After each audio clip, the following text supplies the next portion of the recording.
我们今天来聊一聊如何在不确定的世界里保持清醒的头脑，用10堂思维课帮你拆穿各种认知陷阱。哇，听起来非常有意思。那我们就直接开始吧。来，我们一起来学习这些思维方法。我们今天第一个要聊的呢，是我们为什么会常常羡慕成功，然后去模仿那些成功经验，但是却往往忽略了背后的一些关键的因素。对，我觉得这个也是挺常见的一个，就是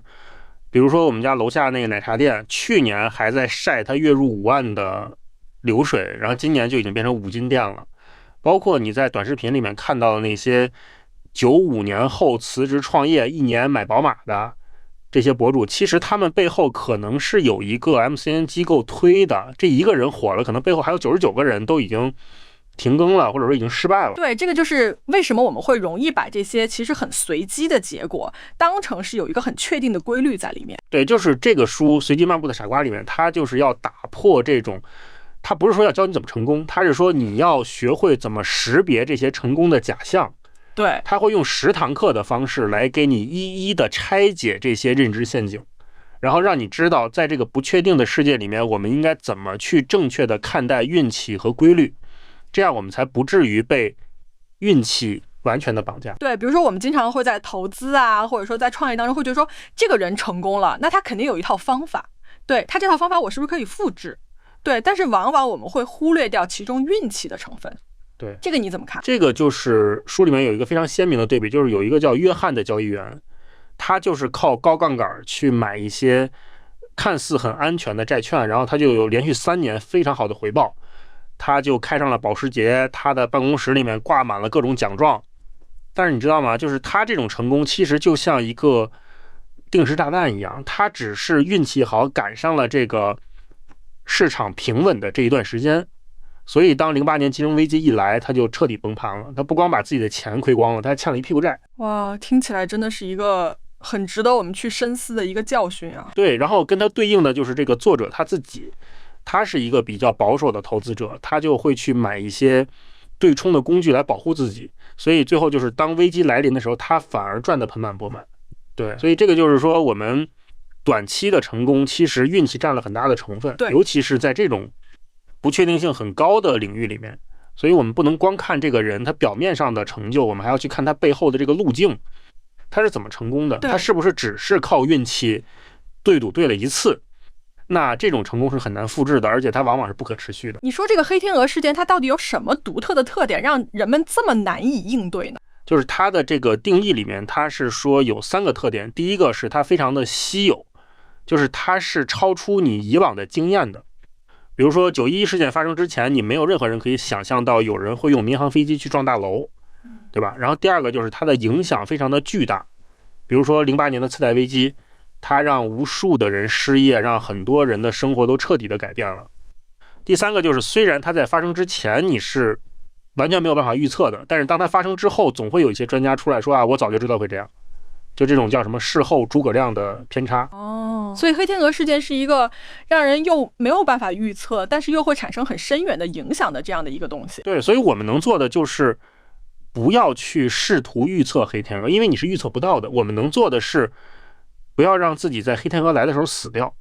对，所以就是说我们要摒弃掉这种认为过去的稳定就代表着未来安全的这种错觉。对，我们要去为各种不确定性做好准备。对，还有一个很有意思的就是幸存者偏差。对，这个也会让我们产生很多对成功的误解。对，这个你怎么看？这个就更有趣了。这个有一个非常形象的比喻，就是说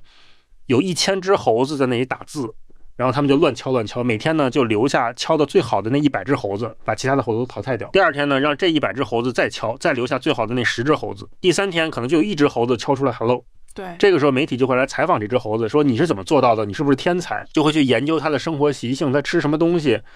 就会有很多人去模仿，说我也让猴子吃这种东西，希望它也能敲出英文单词。但其实你忽略了那背后的999只失败的猴子。对，这个确实这个故事很有意思，然后也很有启发性，对不对？然后这个在生活当中就会有很多这种似是而非的例子，比如说你会听到说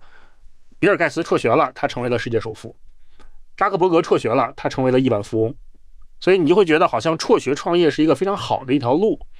但其实你可能忽略了，就是他们2个人背后其实是有非常多的资源和支持的。包括美国的教育部有统计，就是其实大学毕业之后创业的成功率是要明显高于辍学创业的成功率的。对，但是这些东西你都没有办法看到，因为媒体也好，或者说我们的注意力也好，只会集中在这些极少数的成功的人身上。对，还有一个东西就是我们经常会凭直觉去判断一些概率，但是我们的直觉经常会犯错。对，这个你怎么看？这个就更有意思了。这个有一个非常经典的，就是有一个疾病的检测，就是说这个疾病的患病率是1/1000，然后这个检测呢，它的假阳性率是5%。对，现在有一个人他的检测结果是阳性，现在问你他真的有病的概率是多少？这个问题曾经让80%的医生都答错了，他们大部分人都认为是95%，但其实这个数算出来是不到2%。哇，这个真的是反直觉啊。对，所以就是说我们的大脑是有这种天生的局限性的，我们很容易被我们的情绪，被一些极端的案例所影响。我们会觉得说，哎呀，这个飞机这么容易掉下来，我不敢坐飞机了。但其实你要去看数据的话，你会发现飞机其实是最安全的交通工具。然后包括我们会去买彩票，我们会去迷信一些，比如说我穿红内裤我就会赢牌，就是这种。我们会把一些其实没有什么关系的事情赋予它一些因果的联系，所以我们要摆脱这种概率盲的话，我们就要用数据去代替我们的直觉，去接受小概率事件就是小概率事件，它就是很难发生的。对，还有一个东西叫什么不对称策略。对，这个在投资也好，生活当中也好，会有什么样的指导意义呢？这个就是说它其实是一个关于风险和收益的一个不对等的关系。那比如说有一个很简单的游戏，就是你有99%的概率可以赢100块钱，但是你有1%的概率会输1万块钱。然后还有一个选择是你有1%的概率可以赢1万块钱，但是你有99%的概率会输100块钱。那这两个选择其实如果你去算他们的数学期望的话，第一个选择的数学期望是负的，就是你长期玩下去你是肯定会亏钱的。但是第二个选择的数学期望是正的，所以你长期玩下去你是肯定可以赚钱的。这个真的有点颠覆我们的直觉啊，对不对？然后这个在投资上面就会有非常大的意义，比如说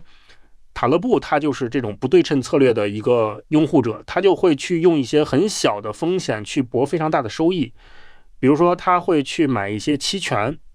这个就有点像什么呢？就有点像硅谷的那种风险投资，就是我可能投100个项目，我有90项目都失败了，但是我只要有一个项目成功了，它给我带来的回报就可以覆盖我所有的损失，并且让我赚得盆满钵满。对，这个其实在我们生活当中也可以去应用，比如说你选择副业，比如说你学习一些新的技能，你都要用这种思维去思考，说我这个事情是不是可以用很小的成本去试错，一旦成功之后它会给我带来非常大的收益。对，还有一个就是在大数据的时代，我们怎么能够不被那些看似很有规律其实只是巧合的东西所迷惑呢？这个就是说在大数据的时代，就是因为我们有太多的数据了，所以我们就会发现很多其实没有什么意义的相关性。比如说有人发现说美国小姐的年龄和被谋杀的人数是相关的，然后还有人发现说这个裙子的长度和股市的涨跌是相关的。这些东西其实你看起来觉得好像很有道理，但其实它们就是一些巧合，就是你纯粹就是因为数据太多了，所以你找到一些看似有联系但其实没有任何因果关系的这样的东西。对，这个确实，这个叫什么数据挖掘的谬误，对，很容易让人迷失。对，所以我们就是要避开这些巧合的陷阱，我们就要用科学的方法去思考，就是你要先有一个理论，然后你再用数据去验证它，而不是说你先看到了数据，你再去编一个故事。第二个就是你要去主动的寻找反例，比如说你觉得说这个裙子长度和股市涨跌有关，那你就要去看一看有没有哪些时候它是不成立的。第三个就是你要去拉长你的时间和空间的尺度来看这个规律是不是还成立。如果它只是在短期内，或者说只是在小范围内成立的，那它很有可能就是一个巧合。对，还有一个就是我们的经验在什么样的情况下会成为我们的资产，在什么样的情况下又会成为我们的陷阱呢？这个就是说，如果你用过去的经验去套用到未来，而不考虑环境的变化的话，那你的经验就会成为你的陷阱。比如说这个火鸡的故事，就是他每天都看到主人早上9点来给他喂食，然后他就认为这个就是一个规律，直到有一天他在感恩节的那天被宰了。对，这个在生活当中也有很多这样的例子，比如说以前的实体店的老板，他们都非常相信好地段好装修就可以生意好，但是当电商起来之后，他们这个经验就彻底的失效了。对，哎呀，这个真的很值得我们去思考啊。对，所以我们就是要把我们的经验当成是一个参考，而不是一个真理。然后我们要主动的去更新我们的经验，并且我们可以用一些小成本的试错去验证我们的经验在新的环境下面是不是还成立。这样的话，我们才能够在这个不断变化的世界里面不至于被淘汰。对，今天我们聊了这么多啊，从运气和实力的关系到我们应该如何去应对不确定性，给我们提供了一个又一个非常深刻的视角啊，真的让我觉得受益匪浅。